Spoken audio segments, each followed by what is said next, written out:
thank God for all that He has taught us. We are grateful for the Word of God given to us.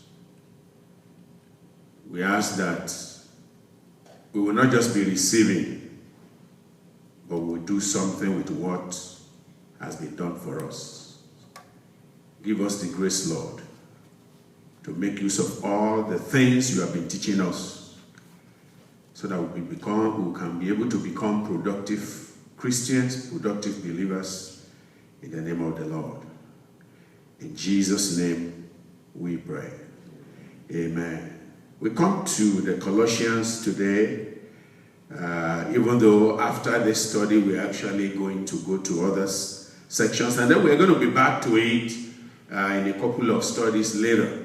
However, I just thought it's important for us to emphasize what Paul said in Romans chapter 1 verse 16, which is our memory verse today. It says, "For I am not ashamed of the gospel of Christ, for it is the power of God unto salvation to everyone that believeth, to the Jew first, and also to the Greek." That memory verse is very apt, or it's appropriate for the Colossian epistle, because the epistle to the Colossians is basically talking about what Christ did, what Christians should do.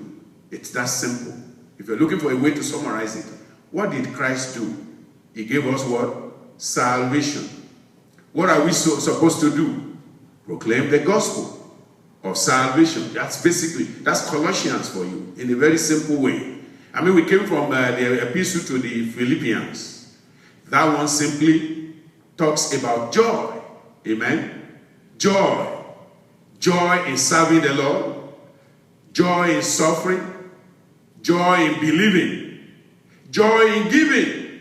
You give joyfully, you serve joyfully, and you suffer joyfully. Praise the Lord. So, these epistles have very direct appeal to us. And so the Colossian epistle is talking so much about what Christ did and what we are supposed to do. So Paul said, "I am not ashamed of the gospel of Christ." Why? Because it gives me power. I receive power from it, and then through it I am able to use that power for the benefit of the gospel and of people out there. You know, somebody said, there are certain things you will never regret. And Paul is saying, I am not regretting the salvation. I have no regret that I am saved. I believe you can say that to yourself. I have no regret that I am saved. That's what Paul Apostle is saying. I have no regret that I'm saved, because salvation brought power. We were powerless before we were saved. We were so powerless. Sin just rolled over us, crushed us, destroyed us, messed us up, took everything that we can say we have. Our standing before God was taken away from us. Our inheritance in heaven was taken away from us. All the resources that God made available to us, sin took it from us. But the gospel handed it back to us. Amen? So Paul said, I am not ashamed of the gospel of Christ. Why? Because all that I lost, I was powerless. I was crushed. I had nothing. But through the gospel now, I have power. Everybody say, I have power. I said, I have power. You have power. There is power in you. Praise God. The gospel gives you power. Power to stand before the sin and say, you are in sin, you need the gospel. That's the power. And Paul said, I'm not ashamed. Like I said, somebody said, there's so many things people may not be ashamed or regret out there. He said, showing kindness to an aged person. Nobody is ashamed of that. Nobody regrets that. You see an elderly woman passing the road and, she had this luggage and all of that. You go and help them. You can't be ashamed of that. That's a good thing, amen? That's a wonderful thing to do. You write a letter in anger But you look back again and you see, no. I can't send this out. You destroy it. You can't regret that. Amen? Somebody offended you. I'm talking of even in the natural. And you feel like avenging yourself. But something says, don't do that. You can't regret that. It's a good thing to do. There are some good things that naturally we can do. And there are good things as believers that we can do.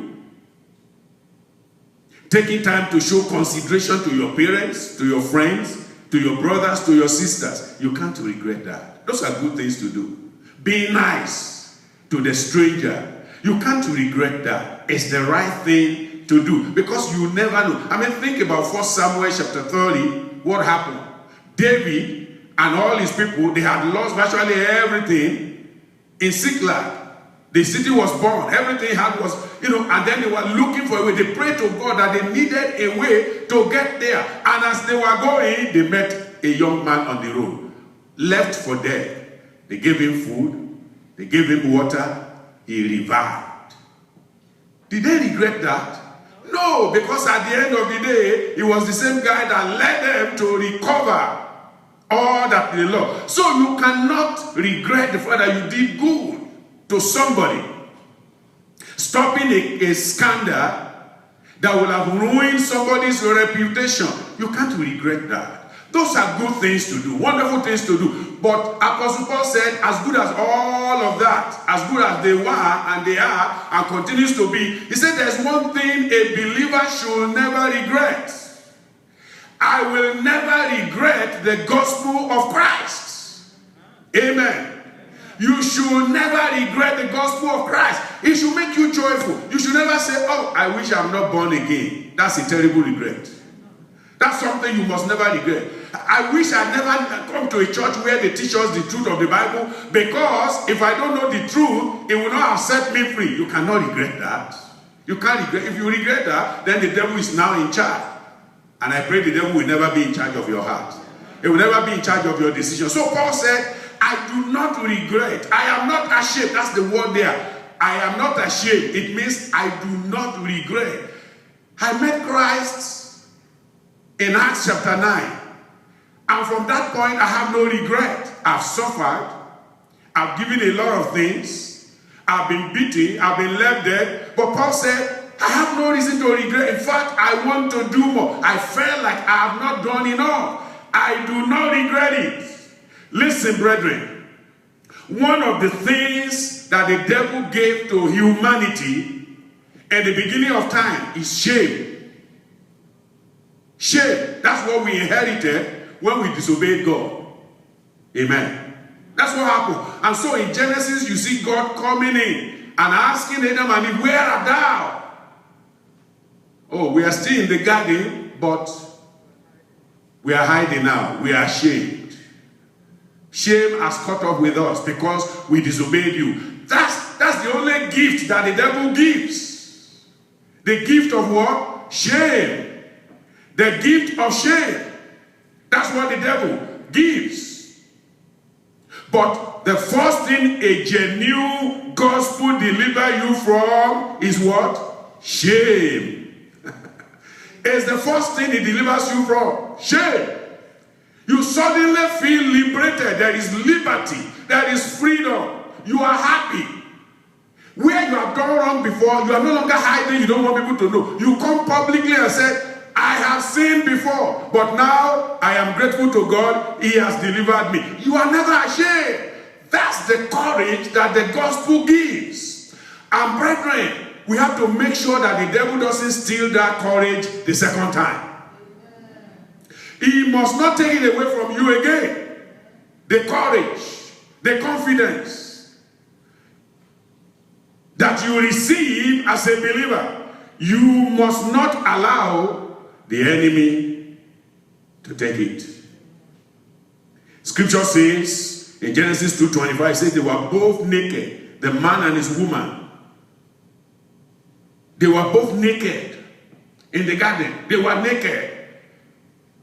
In the beginning, the Bible says, in that 2:25, it says, they were both naked. That was when God created them. What happened? They were not ashamed. That's how God created them. They were not ashamed.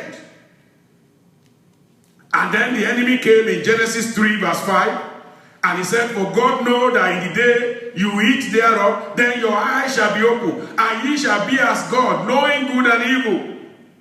The lie of the devil. You know, the devil will come to the believer and say, why do you have to be in a place where every day is all Bible? Find somewhere else to go. Because he's trying to take that freedom and liberty from you. He wants you to go to a place where you are no longer ashamed. You are not ashamed of anything. And all you do is you just languish in sin and immorality. And you have no conscience. The devil wants people to be like that. But a genuine gospel takes shame out of your hand, out of your life. It makes you bold. So Paul said, I am not ashamed. Whatever the enemy wants to do to me, I am not ashamed. You will not be ashamed. So they were not ashamed, but the enemy sold them a gospel that was not good. The first gospel gave to them, that God gave to them, was dwell in this place. Do everything you want except one thing. How freer can anybody be? You have this garden, everything is beautiful. Take care of it, eat of it, do whatever you want, but you know what? Just one thing. Keep yourself away from me. It's like today. God says you are a child of God, but keep yourself from one thing. What is that one thing? Sin. Sin. And most people will say, who cares? Sin. I mean, that's part of life. No, not the life of a believer. We are freed from sin. I said we are free from sin. But you cannot be free from sin if you don't have the gospel. If you reject the gospel, if you don't receive the gospel, you will think you are in liberty, but you are in licentiousness, not liberty, when you don't have the gospel. So scripture says in Genesis 3:7, as we talk about guilt and shame that they procured, or nature procured for us, Genesis 3:7, it says, and the eyes of them both were open, and they knew that they were naked. Initially, in chapter 2, verse 25, they were both naked, and it didn't make any sense to them. They didn't care. And they were not ashamed. But now, their eyes were open, they knew they were naked, and they sew fig leaves together and make themselves apron. That didn't cover anything. That shame could no longer be covered. It could no longer be covered. And it took God to clothe them. It took God to come and help them, because those leaves that they sewed together could not cover them. God has to make for them aprons made from the skin of animals so that they can cover their nakedness. So all that sin gives us, all that the serpent gives you, all that the devil gives you is shame. Amen. The Lord will deliver us from that kind of shame. So let me tell you, brethren, rejecting the gospel is very dangerous, is damnable, is destructive to people today. Just like Adam and Eve rejected the gospel truth that God gave them in the beginning. It was the gospel that God gave them. God told them, this is the truth of living in my paradise, in Eden. This is the truth. Just one thing. Be free. Enjoy your freedom. But he stripped that freedom by just one thing. And they couldn't handle it. So rejecting that gospel and rejecting the gospel today is dangerous, damnable, and destructive. Adam and Eve lost the freedom and the provision of God in Eden. And sinners today, they have lost the provision, the liberty, the freedom that God gives to all his children. And so you and I must say no to sin. We must say no to the serpent. We must say no to death. We must say yes to Christ and say yes to God. We say no to damnation, no to hell, no to death. The devil knows that if you receive it, you will die. Because he wants you to continue in guilt and shame that was procured. But number two, genuine salvation gospel proclaims the liberty of man. Amen. Genuine salvation. You see, it is when you get the gospel that the truth becomes yours. Amen. Jesus said, ye shall know the truth. What will happen to the truth? That's what this Colossian thing is about. What Christ did and what you as a believer should do. It sets you free. You receive the gospel. That's what Paul said. I have received the gospel. I am not ashamed. You will not be ashamed. I have received the word of God, the gospel proclaimed to me. I am not ashamed. You will not be ashamed. You know, Jeremiah once said that. Many a time people receive the gospel and they want to keep quiet. You will not keep quiet. Paul said, I can't keep quiet. It is the gospel of salvation, not just to me only, but to everyone that believeth. So what is given to me, I am bound to give it out to others. Jeremiah 20, verse 9, he says, then I said, I will not make mention of him, nor speak anymore in his name, but his word was in my heart as a burning fire, shut up in my bones. Did you see that? His word was like fire. The gospel is like fire. He said, shut up in my bones. I was weary with forbearing, and I could not stay. If you have the gospel in you, you can't keep quiet. If you keep quiet, you've lost the gospel. If you are not able, if you are afraid to speak to people about the gospel, you've lost it. You don't have it. And you need to plead to God to give you the grace to get it back. I pray we will all get it back. Jeremiah said, in verse 10, 2010, Jeremiah 2010, he said, for I heard the defaming of many, fear on every side. How can you hear things like that and you don't want to declare? You want to declare. There's fear everywhere. There's fear all over the city. There's fear in the nations. The answer to the fear is the gospel. Paul said, I am not ashamed, because the gospel is the power of God to salvation. It is the power that can release every man from prison. He said, power of God unto salvation to every man that believeth. And there is no partiality. Jews, Gentiles, knowledgeable, illiterate, whoever you may be, the gospel is for you. The gospel will benefit you. The gospel will enrich you. Receive it and let the truth set you free. As you receive it, you will be free in Jesus' name. So what we discover is that all the buried treasure of God comes up. All the blessings God has buried in a man comes up. Think about Paul. All the treasures God has buried in him came up when he received the gospel in Acts 9. You can see the anointing. You can see the empowerment. The Bible says he so much helped the church. He had all the resources necessary to help the church, to help the gospel. So he said, now that God has released me, I'm not going to go into captivity again. You will not go into captivity. Amen. So let the gospel set you free. Don't be ashamed of the gospel. All the buried treasure in you must come alive. God has given you power to bring others to him. That buried treasure must come alive. God has some people whose eternal life are attached to the gospel that you will preach. God will open your mouth, you will be willing, and God will help you to proclaim it in Jesus' name. When we proclaim the gospel, we set men free. We release men. Paul says, I am not ashamed because of the power. If you are ashamed of the gospel, you step over the power.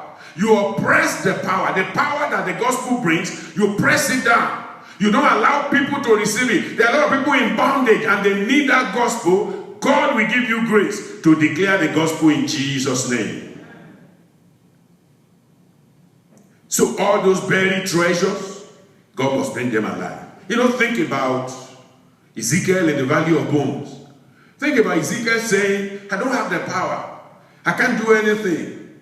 They are dead, there's bones. God says, no. Just decree it. Just say it.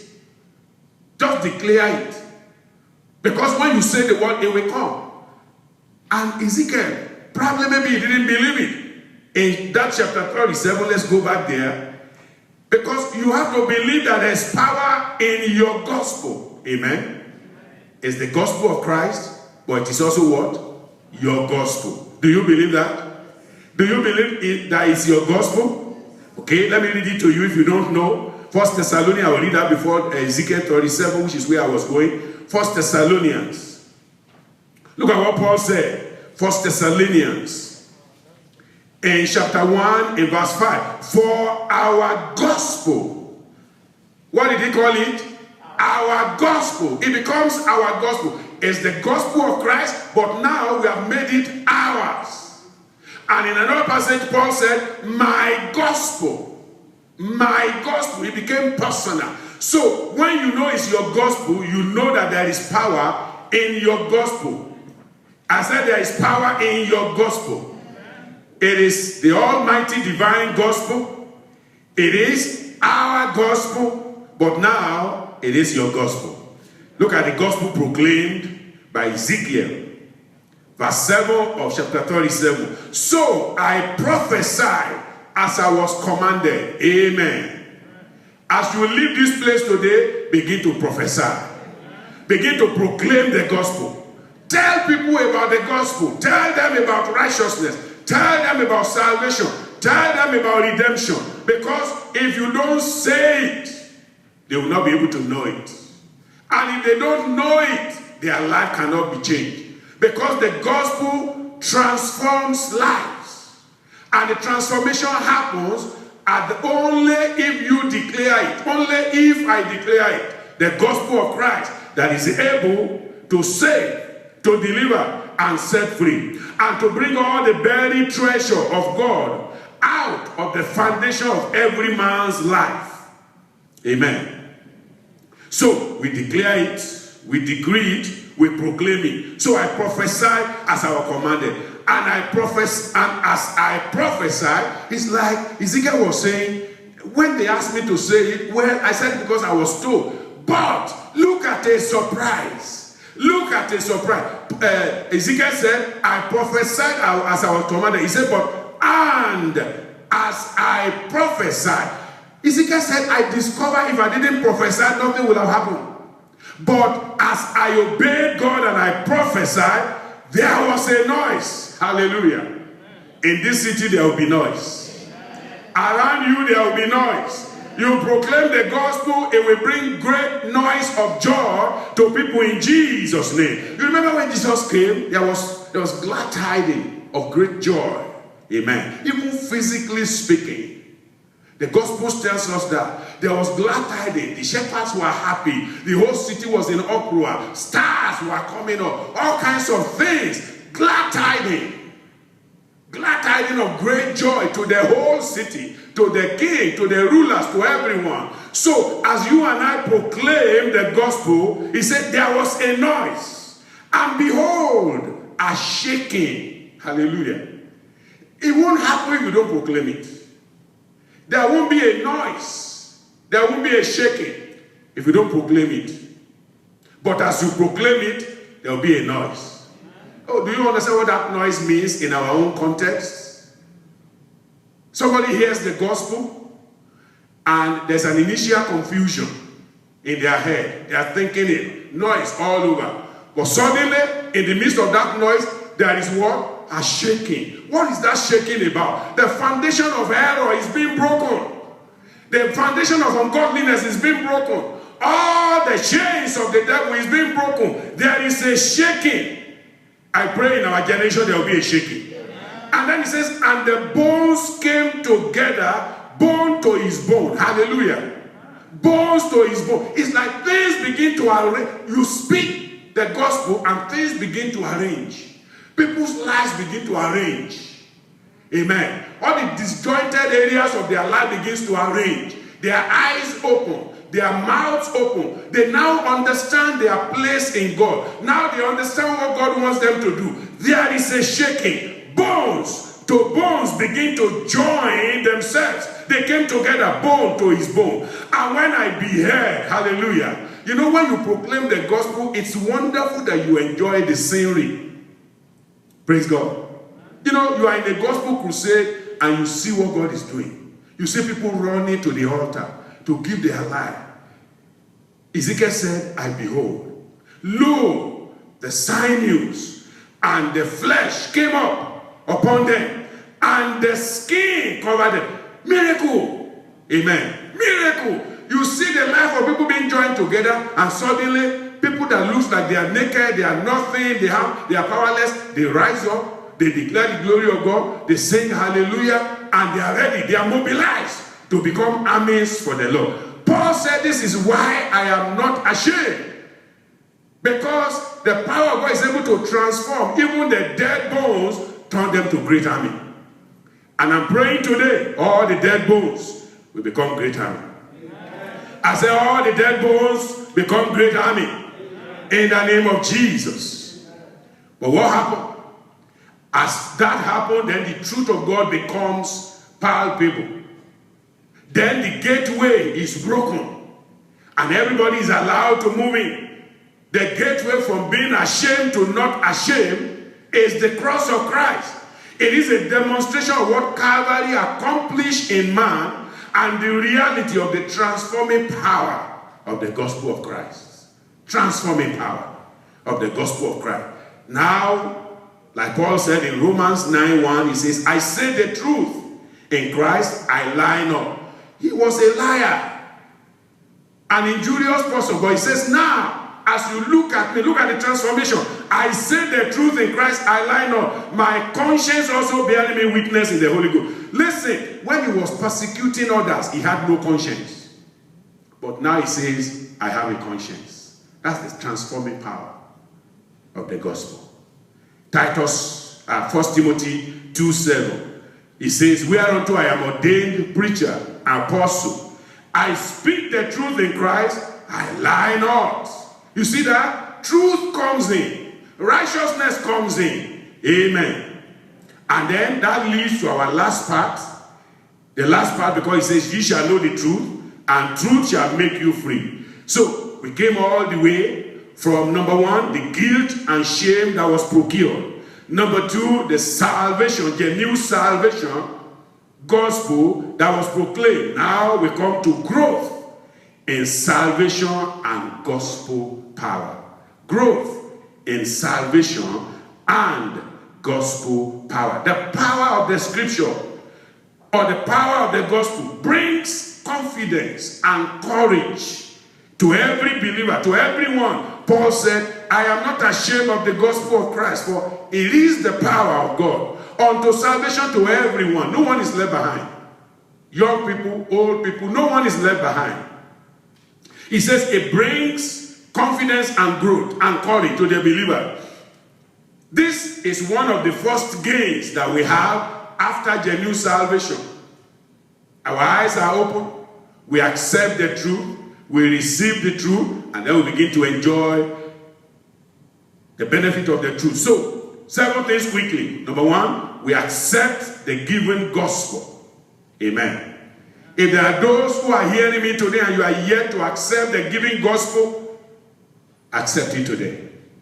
Because it brings to you the power of God. We accept the giving gospel. Number 2, we acknowledge greatness of God, of our God. Up to that point, you don't understand who God was or is. But now, from that point, you accept the gospel. You know, because Paul said, who art thou, Lord? Acts chapter 9. Who are you? He said, I am Jesus whom thou persecutest. It is a difficult thing for any man to kick against the prick. Now you acknowledge the divinity of Christ, the greatness of God and of Christ. Then we see the reward of godliness. Hallelujah. The reward of godliness comes in. We accept the giving gospel. We acknowledge the greatness of God. We see the reward of godliness. And then that grants righteousness unto us. It grants us righteousness. Thereby, number 5, we realize the gains of the gospel. Amen. Now you suddenly realize that there is gain in the gospel. There's freedom. There's liberty. There is truth. There is power. The gains of the gospel. There is growth. There is courage. You lose the shame. You gain the courage. You gain the righteousness. And now, number 6, you rest in the goodness of God. Hallelujah. You rest in the goodness of God. And finally, you also now, you release the gospel of God to others. It's a cycle. It keeps going. It keeps going. It was released to you. Now, you're able to release it unto others. And part of those blessings, Paul said in Romans 5:5, and hope maketh not ashamed, because the love of God is shed abroad in our hearts by the Holy Ghost, which is given unto us. After the first gain of confidence and courage, we continuously receive the gift of truth, open eyes, and other multifarious blessings, including the Holy Ghost that is given unto us. Hope maketh not ashamed, because the love of God is shed abroad in our hearts by the Holy Ghost. Now we have the ministration of the Holy Ghost. Amen. And 2 Corinthians 7:14, Paul said, if I have boasted anything of him, to him of you, I am not ashamed. But as we have spake all things to you in truth, even our boasting, which I made before Titus, is found in truth. Hallelujah.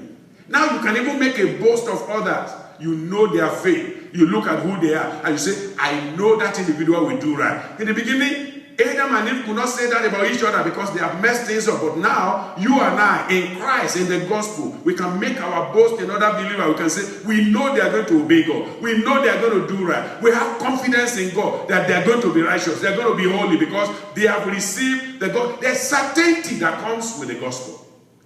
Gospel gives us certainty about others and about ourselves. Amen.